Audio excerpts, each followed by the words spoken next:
қылышынан қан тамған Сталиннен кейінгі Хрущевтің кезінде қазақтың 5 облысын Ресейдің құрамына беріп жүрген құтқарып қалған. Ол тарихты бәріміз білеміз. Енді біздің ата-бабамыз мына жерге қоныс теуіп, бәленбай жыл мына ұрпақ өсіріп, сол ұрпақтың біреуі менмін. Өзім таныстыра кетейін, Бекзат мырза. Мен Белғожаев Абдрахман Сейіткерімұлы, Республикалық сөз өнеркәсібінің редакторы. Осы ауылдың тумасымын, Ақжол партиясының мүшесімін, Қазақстан журналистер одағының мүшесімін. Енді мен сол Алматыдан бүгін жұмыстың бәрін тастап, сіз сияқты әдейі келдім. Мінекей менің ауылым дүрлігіп жатқанда, мен Алматыда қалай тыныш ұйықтаймын? Бұл жерде мәселе, ол ана заводтағы шыққан мына заң аясында деп жатырмыз ғой. Келген заң мына халықпен санасу керек. Өйткені демократиямыз төмен.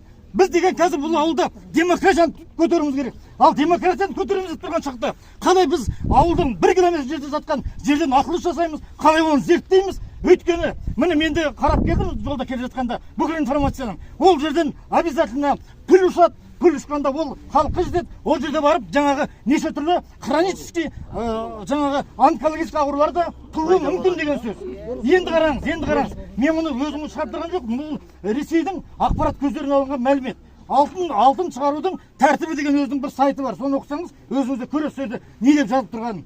Сол населениенің мына нені онкологияға ертең ұшырайтын болса, өзде әрең отырған күндерін көріп отырған халық ертең жаңа сіздің берген ақшаңызды, Қытайдың берген ақшасын, өкіметтің берген ақшасы бір тиынды құл қала ма?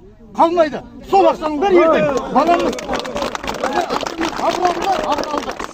Абыралды жарылыс болды 49-дан бері мысалы. Енді сол Абыралдың халқының бәрі қазір Алматыдағы жаңағы ардагерлер санаторийінде жатыр мысалы. Мен шалдарында көріп жүрмін барып.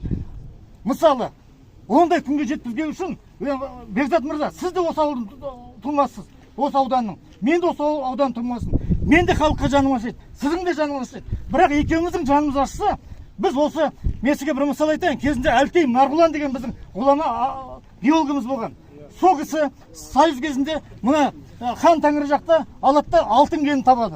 Алтын кен тауып жаңағы жанындағы нөкерлері, ой, әдекеміз таптық алтын кенді, ой, жүргайтын болды байымыз дегенде айтқан екен, ауыздарынан шарышы болмаңдар деген екен.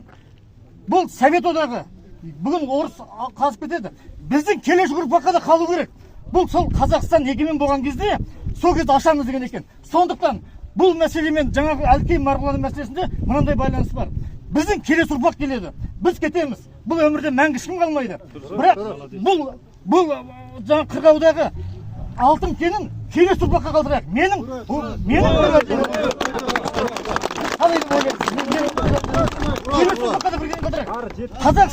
Қазақстан уран өндіруден бірінші орын алады әлем бойынша. 139 тонна жылына өндіреді.